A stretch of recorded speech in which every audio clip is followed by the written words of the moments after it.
The snow had not started yet, but the sky over the ridge had already gone the color of old iron.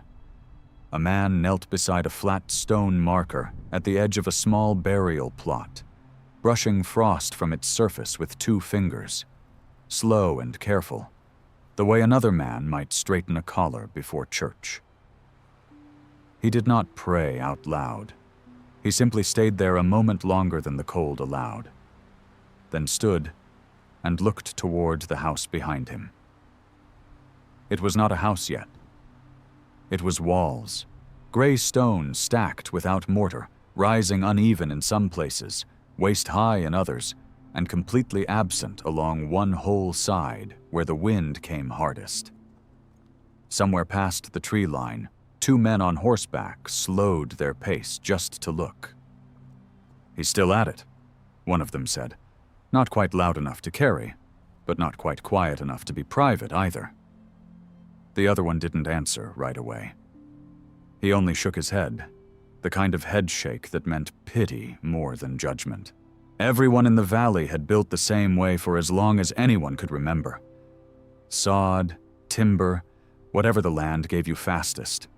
Nobody built with stone alone, not out here, not without a crew, not with winter already breathing down the ridge. Inside the unfinished house, a small girl sat wrapped in a wool blanket far too large for her, watching her father's shadow move against the half-built wall. She coughed once, covered her mouth, and looked toward the door as if checking whether the sound had carried outside. It had. Her father did not come running. He simply worked faster. By the time the first real snow fell that year, the house still had 1 wall unfinished, 1 section untested, and 1 man who had told no one. Not the reverend, not his neighbors, not even the widow next door, exactly why he had chosen stone instead of sod, or why he seemed to trust it the way most men trust a promise from someone they've known their whole life. What he did know, and what the valley did not yet understand, was that some walls are not built to fight the wind. They're built to decide where it's allowed to go.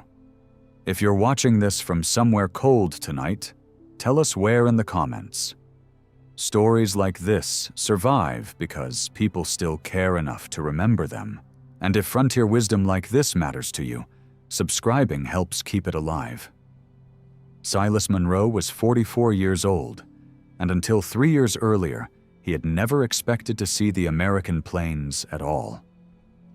He had grown up in a stone-cutting village in Wales, in a family that had worked quarries for 3 generations, hands that knew rock the way other men knew scripture, by long repetition rather than by explanation.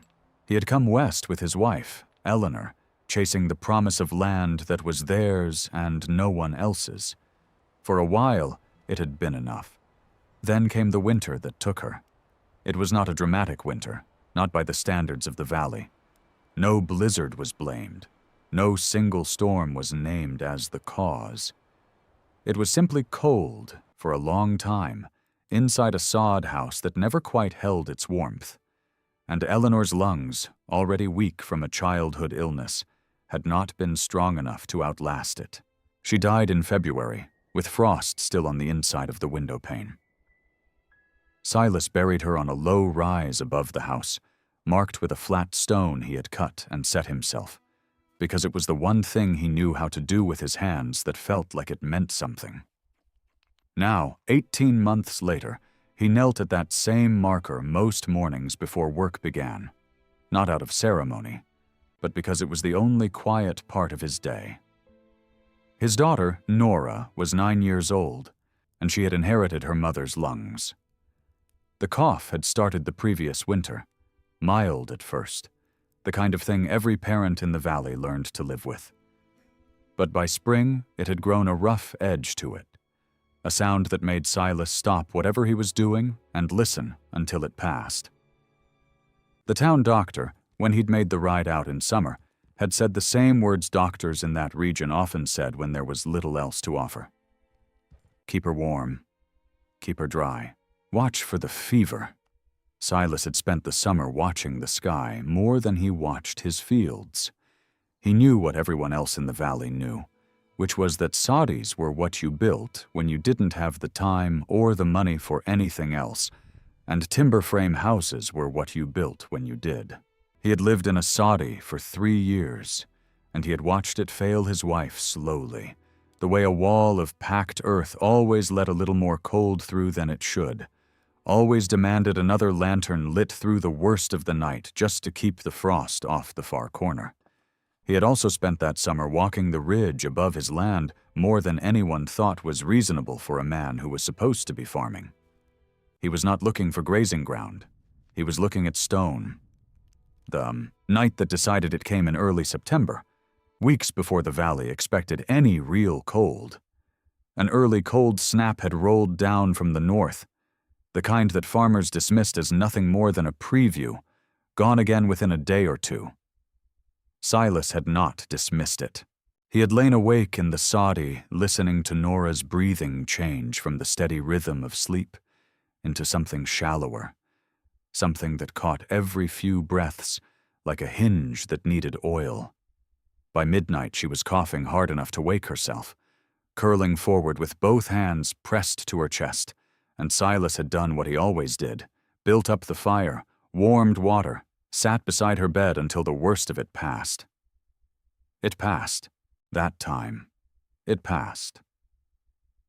But he sat in the dark afterward, listening to the wind test the seams of the sod roof the way it always did, finding the same gaps it always found, and he thought about Eleanor's last winter with a clarity that frightened him more than the cough had. He was not going to spend another season trusting a house that had already failed once.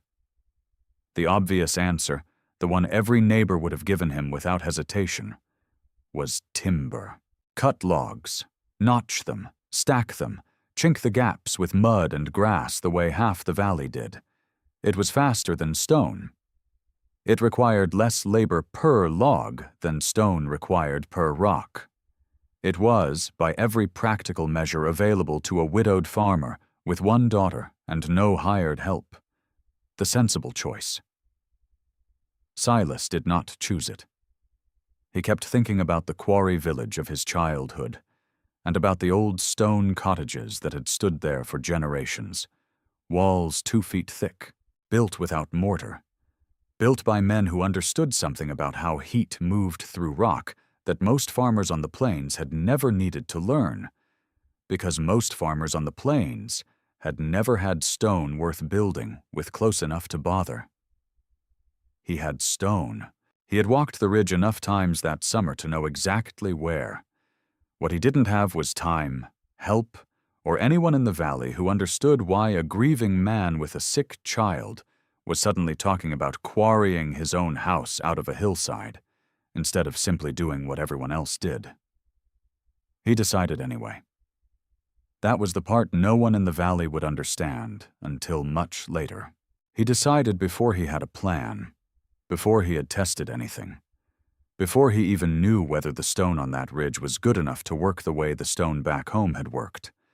He decided because he had already watched one method fail, and he was done waiting to see if it would fail again.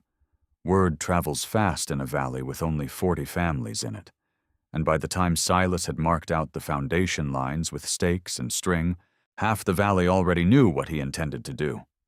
Hollis Dray arrived on a Tuesday, riding out under the excuse of checking on a fence line that ran near Silas's property, though both men understood the fence was not really why he'd come.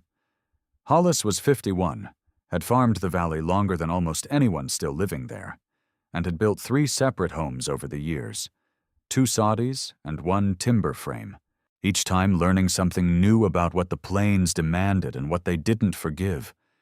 He was not a cruel man. He was not the kind who mocked for sport. But he had opinions, and he had earned them the hard way, and he did not see the point in staying quiet while a neighbor made what looked to him like an obvious mistake. "You've got maybe 10 weeks before the ground hardens for good," Hollis said, standing at the edge of the foundation lines with his arms crossed. "Maybe less, if this cold snap is any sign of what's coming." Silas kept working, setting a stake deeper into the ground. "I know." Stone's not like sod. You can't cut it fast and you can't cut it alone. Every rock you move is a rock you're carrying, not cutting with a spade. You've got no crew. You've got a 9-year-old who can't lift half of what you'll need lifted. I know that too. Then why in God's name would you choose the one building method in this whole territory that takes the longest, costs the most in labor, and gives you the least room for error if the weather turns early? Hollis's voice wasn't raised, but it carried the particular frustration of a man who genuinely didn't want to watch a neighbor make a mistake that might cost him more than pride. Build with timber, Silas. Or if you're set on being stubborn, at least let 3 of us come out and help you raise it properly, the way it's done. It was, Silas would admit years later, a fair question, asked by a man who had every reason to ask it. He didn't have a fair answer ready. Not one he could explain in a way that would satisfy a farmer who had never lived beside a Welsh quarry, never touched a wall that stayed warm to the hand a full day after the fire inside had gone cold. I appreciate you coming out, Silas said instead, which was not an answer at all, and Hollis understood it as the refusal it was. Hollis rode off without further argument, but not without one last look back at the stakes in the ground, the kind of look a man gives something he expects to see fail. Chief had been Eleanor's dog before he was anyone else's, a rangy brown mongrel with more energy than sense, and in the 18 months since her death, he had attached himself to Nora, with a loyalty that Silas privately found more comforting than anything the Reverend had ever said to him. It was Chief who found the outcrop. Silas had already scouted the ridge twice that summer, marking 3 possible sites where stone showed through the grass, but none of them had struck him as quite right, either too shallow, too fractured, or too far from the house site to move efficiently. He had resigned himself to working with the closest option, a modest vein of stone about a 1/4 mile from the foundation, when Chief began digging obsessively at a spot on the north slope that Silas had walked past a dozen times without a second look. The dog wouldn't stop, even called twice, even offered a piece of dried meat as distraction. Chief kept returning to the same patch of ground, pawing at the thin layer of soil until a pale gray edge of rock showed through. Nora, who had followed her father up the ridge that afternoon against his mild objection, crouched down beside the dog and brushed away more of the dirt with her small hands. "Papa, look."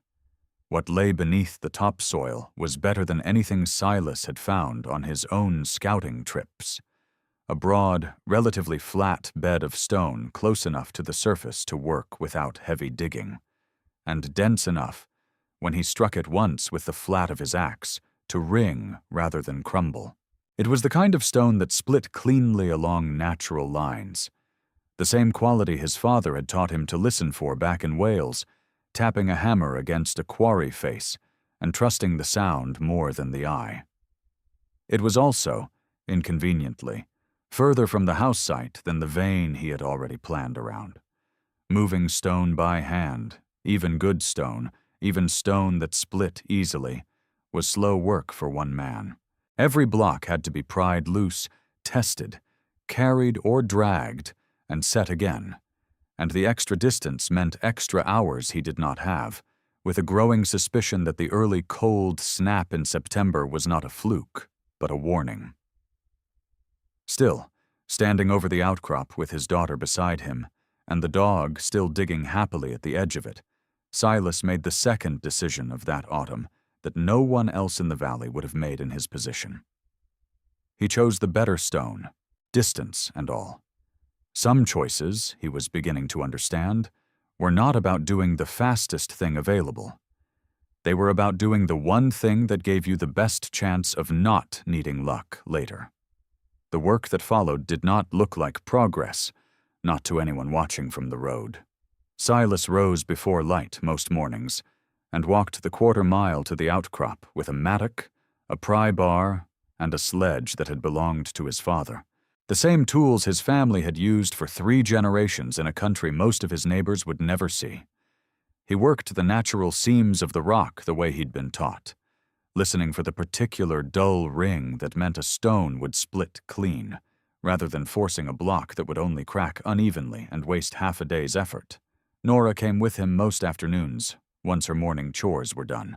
She was not strong enough to move the larger stones, but she had a sharp eye and a patience that surprised him, sorting the split rock by size and shape into 3 piles: the flat, wide pieces for facing, the thick, square blocks for the corners, the smaller, irregular chunks for filling gaps between the larger stones. It was, Silas realized, watching her work, exactly the kind of sorting his own father had once assigned to the youngest hands at the quarry. The job given to children not because it was unimportant, but because a careful child could do it better than an impatient man. Moving the stone to the house site was the slowest part.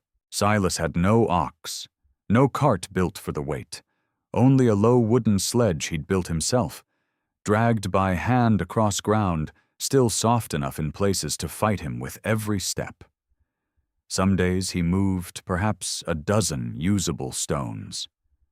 Other days, when the rock split badly or the ground turned to mud after a passing rain, he moved none at all, and stood at the outcrop as the light failed, doing arithmetic in his head that never came out in his favor.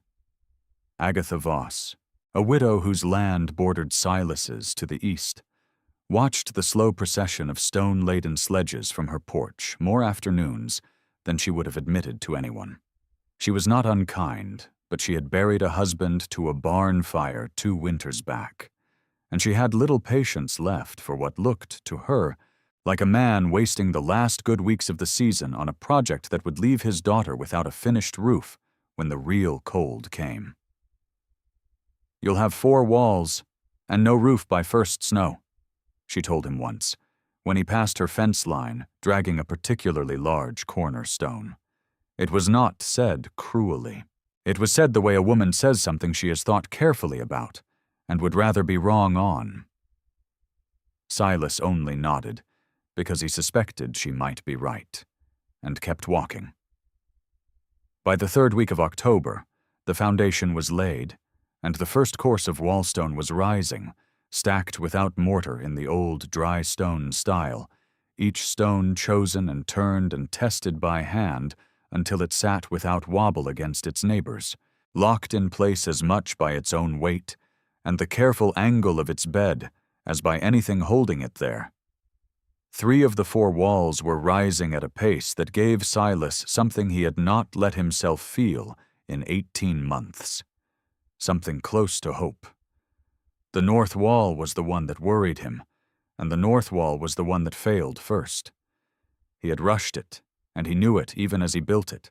The other 3 walls had gone up with the same unhurried care his father had drilled into him as a boy, every stone tested for fit before it was set, every gap between larger stones packed carefully with smaller chips of rock.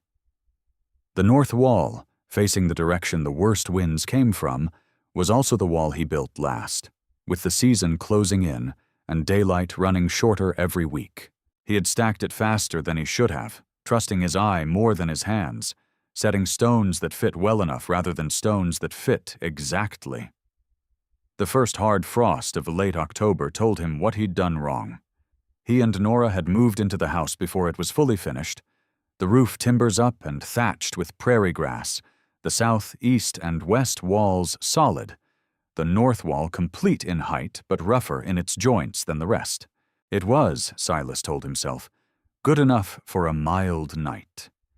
It was not a mild night. Nora woke coughing before midnight, a hard, dry cough that had her sitting upright and gasping between spasms. And Silas was at her side within seconds, one hand on her back, the other reaching for the lantern. The room was colder than it should have been, colder than the fire in the hearth could explain. And when he moved his hand along the north wall, searching for the source, he felt it clearly for the first time. Wind. Not a draft, not a whisper through thatch, but an actual thread of moving air, slipping through the joints between 3 stones he had set too quickly, 2 weeks earlier. Joints that looked solid to the eye, but had never been packed tight the way the rest of the wall had. Worse than the wind was the frost forming on the inside face of those same stones, a thin gray lace of ice creeping across the rock in a pattern he recognized from every failed winter he'd ever lived through. Warm, damp air from inside the house was meeting cold stone at exactly the wrong point, and instead of the wall holding steady warmth the way the other 3 walls already did, this one section was doing precisely what the old sod house had done to Eleanor, turning inside air into frost and cold. Nora's cough eased eventually, helped by warm water and a blanket pulled close. But Silas sat awake long after she'd fallen back asleep, one hand resting against the failed section of wall, feeling the cold radiate through his palm. He had built 3 walls the way his father taught him. He had built the 4th the way fear and exhaustion taught him, and it had nearly cost him the one thing he'd built the whole house to protect. Silas did not tear the north wall down. He didn't have the stone to spare, and he didn't have the weeks left to rebuild it from the foundation up. What he did instead was something closer to what his father had once done with a quarry face that had cracked wrong, which was to stop, look carefully at the damage, and let the damage itself explain the mistake. He spent 2 full days doing almost nothing that looked like building. He studied the frost pattern on the inside of the north wall each morning before the sun burned it away, noting exactly which joints showed the heaviest ice and which stayed dry. He ran his palm slowly along every seam in that wall, feeling for the places where air moved and the places where it didn't. He compared the failed joints against the same joints in the other 3 walls, the ones that had never frosted, and began to see a pattern he had somehow known once, years ago, and had forgotten under the pressure of a shortened season. The good joints, the ones on the east, south, and west walls, were never simple butt joints between 2 flat faces. Every stone overlapped its neighbor below in a staggered pattern, the way bricks are laid, so that no straight line of weakness ran through the wall from outside to inside. The failed section of the north wall, built in haste, had several places where he'd stacked stone almost directly atop stone, joint over joint, creating a straight seam that ran clean through the thickness of the wall, a corridor with nothing to block it. Wind did not need a large gap to find its way through. It needed a straight one. There was a second problem, which took him longer to see because it hid behind the first. Even where the stones overlapped correctly, he had left the smaller gaps between them dry, the way his father's generation had built the old cottages back in Wales, where dry stone construction was often left unsealed by design, relying on airflow to keep timber and thatch from rotting in a wetter climate. But the plains were not Wales. The plains were drier, colder, and the wind carried far more force across open ground than it ever had moving through a sheltered valley. A wall built to breathe in one country could be a wall built to freeze a child in another. The correction, once he saw it clearly, was almost embarrassingly simple. He would rebuild the failed joints with proper staggered overlap, the way the rest of the wall was already built. And where the smaller gaps between stones remained, he would pack them, not with dry chips of rock, as he had learned to do as a boy, but with a mixture of clay dug from the creek bed and dried prairie grass worked through it, the same kind of daubing the timber frame builders in the valley already used between their log walls, adapted now to seal the spaces between stone instead of wood. It was not, strictly, the old country's method anymore. It was becoming his own. The correction took the better part of a week, working the failed section of the north wall stone by stone, resetting the worst joints, packing clay and grass into every gap that had let the cold through. Nora, well enough by then to help again, worked the clay mixture with her hands the way her father showed her, testing it between her fingers until it held together without cracking, then handing it up to him in small, dense balls he pressed into place. The real test came sooner than either of them wanted. In the first week of November, a fast-moving storm rolled down off the high plains to the north.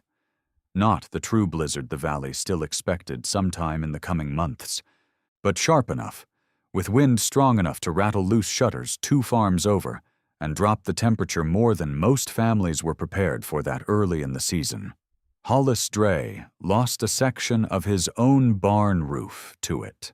Agatha Voss spent the night feeding her stove nearly continuously to keep her soddy above freezing. Silas spent the night listening to the wind test his walls, all 4 of them this time, waiting to hear if the corrected joints in the north wall would hold the way the other 3 already had. By morning, the storm had passed, leaving a hard, bright cold behind it, the kind that usually meant frost inside every window and stove-side room in the valley. Silas woke before Nora and did the same thing he had done every morning since the failure, walked to the north wall and pressed his palm flat against the repaired section. It was not warm. He would not have believed himself if he'd claimed that. And he never did, not once, in all the years he later told this story. But it was not cold either. Not the way it had been 3 weeks earlier. Not the way the frost had crept across that same stone in the middle of the night. It held something closer to the temperature of the room itself, neither stealing heat from the air nor letting the outside cold bleed through to meet it. Nora woke without coughing, not because of one warm wall alone. Silas understood that much, but because the room around her had held steady through a night that should have tested it hard. And for the first time since her mother's death, he let himself believe that the difference might actually matter. Outside, the fast storm had done what fast storms always did to the valley, stripped exposed haystacks, knocked down what wasn't secured, and reminded every family within 20 miles that the real winter had not even arrived yet. Silas stood at his north wall a while longer than necessary, hand still resting on the stone, and thought, not for the first time, that a small storm was not proof. It was only a promise that the next one, whatever it brought, would finally tell him the truth. The valley had expected another 6 weeks before true winter arrived. It got 2. The first heavy snow came in the 3rd week of November, and it did not announce itself gently. It arrived on a wind that had been building all day, a flat gray sky lowering steadily until the light itself seemed to thin out before noon. And by the time Silas brought the last of his livestock into the small stone-walled shelter he'd built beside the house, the first flakes were already moving sideways rather than down. The house was not finished. It was close. Close enough that Silas had allowed himself to believe the remaining work could wait until a calmer stretch of weather, a handful of days to properly chink the last few gaps along the roof line where the thatch met the stone, a section he had judged, perhaps too optimistically, as good enough for now. He would not get those calm days. By nightfall, what the valley later remembered as one of the earliest severe blizzards in living memory had settled over the region. Wine-driving snow nearly horizontal, visibility falling to almost nothing beyond a few feet from the door. Hollis Dray, checking his own animals by lantern light, would later say he'd never seen the temperature drop that fast that early in the season, not in over 20 years working that same land. Inside the stone house, Silas kept the fire built high and listened to the storm with the particular attentiveness of a man who had already learned, once, exactly what a wall's weakness sounded like in the dark. For the first several hours, the walls held the way they had during the smaller storm 3 weeks earlier. The corrected north wall stayed steady. Nora slept, restless but not coughing, curled close to the hearth with Chief pressed against her side. Then, somewhere past midnight, the wind changed. It was a shift Silas felt before he understood it. A change in the sound moving across the roof, a new pressure against a different section of the house entirely. The storm had been driving hard from the north for hours. Now it was swinging, twisting around some feature of the land Silas didn't fully understand, coming instead from the northwest, directly against the one seam of the house he had judged safe enough to leave for later, the gap along the roof line. He heard it before he felt it, a thin, high whistle threading through the thatch above the unfinished joint, followed within minutes by a draft of air so cold it seemed to carry the storm itself into the room. Nora stirred, and began, softly at first, to cough. Silas had perhaps 4 choices, and he understood, standing in the center of his own half-finished house, at nearly 1 a.m. with a blizzard tearing at the roofline, that he had only minutes to choose correctly among them. He could try to pack the gap from the inside, climbing to reach the roof joint with whatever clay and grass mixture remained from the earlier repair, working in the dark, in the cold, at a height that made a fall a real possibility. He could move Nora and himself into the small stone livestock shelter instead, a smaller space that had been fully finished and sealed weeks earlier, trading comfort and space for certainty. He could feed the fire even higher and simply try to outlast the gap, hoping the heat inside the room would compensate for what the roofline was losing. Or he could do nothing, wait for morning, and hope the exposure didn't worsen Nora's condition beyond what a day's delay could fix. He thought of Eleanor, of a February morning 3 years past, of frost on glass, and a silence in the room that had told him everything before anyone spoke it aloud. He was not going to wait for morning. He chose a version of the first option, but not the reckless one. Rather than climbing blind into the worst of the wind at the exact point of failure, he worked instead from below, packing the remaining clay and grass mixture into every reachable gap along the interior edge of the roof joint, methodically, testing each section with his palm, the way he'd learned to test the wall weeks earlier, feeling for the places where air still moved after he'd sealed what he could reach. He also moved the fire, shifting a portion of the hearth's heat towards the affected corner using stones he'd set loose for exactly this kind of adjustment. An old trick from his father's cottage where certain floor stones could be repositioned near the fire to carry warmth toward whichever part of a room needed it most on a given night. Agatha Voss, half a mile away, would later say she remembered almost nothing of that particular night, beyond feeding her own stove every hour until dawn, too consumed by her own survival to know that her neighbor was fighting a battle of his own in the dark. Nora's cough did not worsen. It did not improve either, not immediately, hovering instead in that uncertain middle place that told Silas nothing except that the fight was not yet decided. He worked until his hands were raw from the cold clay, until the wind outside seemed, perhaps, to lessen slightly, though he would never be entirely certain whether the storm itself had eased or whether he had simply stopped being able to feel the cold as sharply as before. Somewhere near 4 a.m, Nora finally fell into a deeper sleep, her breathing settling into something closer to the rhythm he remembered from healthier nights. Silas sat beside her until the first gray light showed at the edges of the shuttered window, too exhausted to sleep himself, too uncertain of what the storm outside had actually done to his house, to close his eyes before he could see it. The blizzard broke sometime after dawn, the wind falling away almost as suddenly as it had shifted the night before, leaving behind a stillness that felt, after so many hours of noise, almost unnatural. Silas stepped outside into a landscape he barely recognized. Snow had drifted against every fence line and outbuilding in sight, piled in some places nearly to the eaves, and the temperature, though the wind had died, remained hard enough to freeze breath into small clouds that hung a moment before dispersing.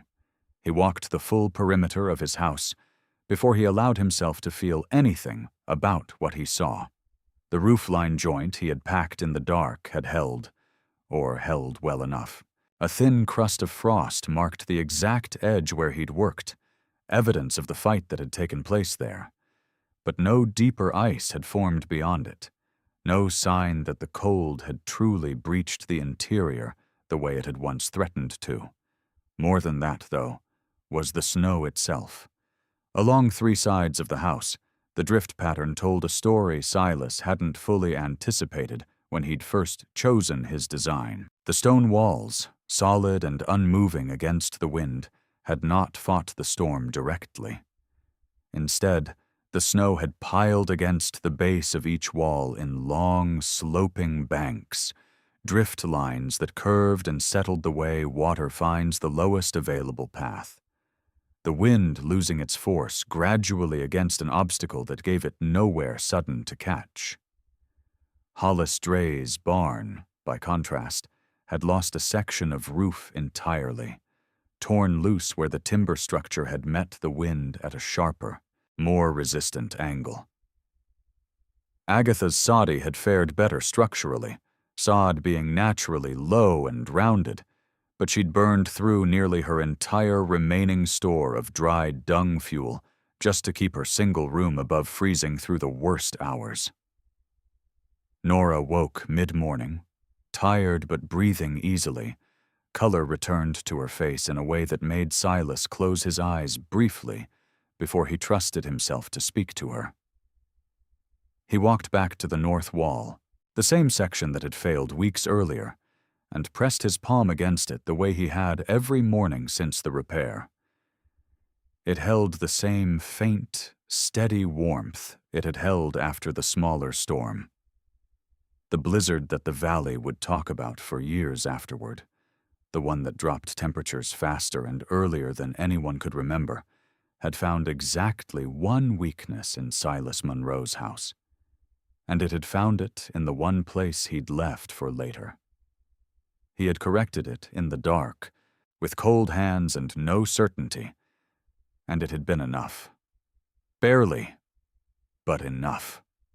Hollis Dray came by 3 days after the storm, once the roads had been cleared enough for a horse to manage the distance.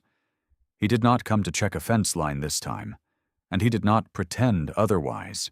He stood in front of the stone house for a long moment, taking in the 4 solid walls, the drift pattern still visible in the snow banked against their base, before he finally spoke.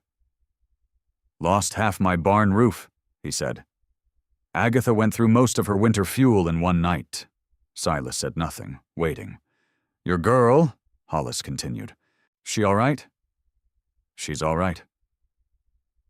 Hollis nodded slowly, the same headshake he'd given the foundation stakes months earlier, though it carried something different in it now. "I said some things back in September I probably shouldn't have said quite so plainly." "You said what you believed," Silas answered. "You weren't wrong to worry." It was, in the end, a small exchange, not the dramatic reversal a storyteller might invent for the sake of drama. But within the week, Hollis had asked, plainly and without the pride that had colored their first conversation, whether Silas might show him how the joints were staggered, how the clay and grass mixture was worked, why the north wall had failed, and how it had been fixed. Agatha Voss came not long after, standing at the same north wall Hollis had questioned, asking fewer questions but staying longer, running her own hand along the stone the way Silas had done every morning for weeks. By the following autumn, 2 more houses in the valley had gone up with stone foundations and staggered dry stone walls, though neither builder claimed to have invented the method, both crediting the widower on the north end of the valley who had first tried it out of something closer to desperation than confidence. Silas never became a wealthy man. The house never grew larger than it needed to be, never gained the kind of reputation that traveled beyond the valley's own borders. What it gained instead was quieter, harder to name, a kind of standing among his neighbors that had less to do with the stone itself, and more to do with what the stone had proven about the man who built it.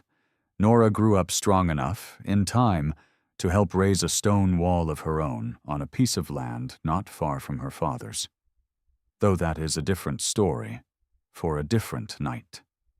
Silas still visited the marker on the rise above the house most mornings, still brushed the frost from its surface with 2 fingers, though the ritual had changed in one small way over the years.